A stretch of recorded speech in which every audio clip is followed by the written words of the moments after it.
નમસ્કાર મિત્રો, breaking news એવા છે કે ગુજરાતમાં મારી યોજના પોર્ટલ ગુજરાત સરકારે લોન્ચ કરી છે, જેનાથી 680થી વધુ સરકારી યોજનાઓની માહિતી હવે દરેક નાગરિકને માત્ર એક જ ક્લિકથી મળી રહેશે. ગુજરાતના મુખ્યમંત્રી ભૂપેન્દ્ર પટેલના નેતૃત્વ હેઠળ સુશાસનના નવા મંડળ નેશનલ ઇન્ફોર્મેટિક્સ સેન્ટર NIC સાથે સંયુક્ત ઉપક્રમ તરીકે રાજ્ય સરકાર દ્વારા મારી યોજના પોર્ટલ પ્રારંભ કરવામાં આવ્યું છે.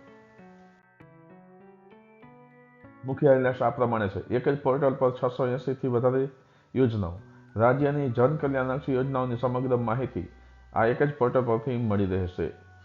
સરળ પ્રોસેસ, નાગરિકોને સરળ ડિજિટલ પ્લેટફોર્મ દ્વારા ઓનલાઈન અરજી કરવાની સગવડ મળશે. ગુજરાતી અને અંગ્રેજી ભાષામાં ઉપલબ્ધતા, રાજ્યના દરેક નાગરિકને સરળ એક્સેસ મળશે. AI ચેટબોટની સેવા ઉમેરાશે ઝડપથી. આ પોર્ટલ આગામી સમયમાં નાગરિકોની મૂંઝવણ માટેના પ્રશ્નો માટે AI આધારિત ચેટબોટ પ્રદાન કરશે. આ પોર્ટલથી નાગરિકોને આરોગ્ય, શિક્ષણ, રોજગાર અને અન્ય વિવિધ ક્ષેત્રોની યોજનાઓની વિગતવાર માહિતી મળશે. આ સાથે સરકાર અને નાગરિકો વચ્ચે વિશ્વાસ અને પારદર્શકતા વધારવાના આ મંચ રાજ્યને વધુ સુશાસન તરફ દોરી જશે. વધુ માહિતી માટે મારી યોજના પોર્ટલની મુલાકાત લો. મિત્રો, મારી YouTube ચેનલ માય સ્ટુડન્ટ એજ્યુકેશનને આવી જ અન્ય માહિતી મેળવવા માટે સબસ્ક્રાઇબ કરજો. તમારા અન્ય મિત્રોને પણ શેર કરજો. ધન્યવાદ.